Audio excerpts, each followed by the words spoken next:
Okay. So ayan po sa mga naghahanap po ng property po dyan na farm lot na may fish pond po at nakalong cemented road, baka ito na po yung hinahanap po ninyo. Ito po yung meron pong sukat na 7,259 kung hindi ako nagkakamali. At ito po ilalagay ko po yung full video ng property sa comment section para mapanood po ninyo yung kabuuan. At ganoon din po ay ito po ay malinis po yung kanyang titulo. Clean title po ito. Buhay yung nakapangalan sa title, no extrajudicial. Yung color green na po ngayon, TCT electronic title na po siya.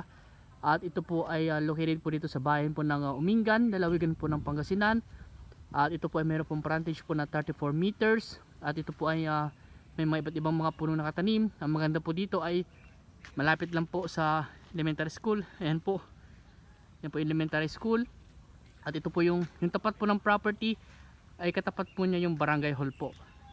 Meron din pong church po dito sa kanyang tapat ng property. So ito po ay ang presyo po niya is 2.5. At kung gusto po i-negotiate yung price, kausapin na lang po natin yung mismong nagbebenta ng property o yung seller po. Ayan, kung may bang katanungan pa po kayo, tawag lang po kayo sa akin.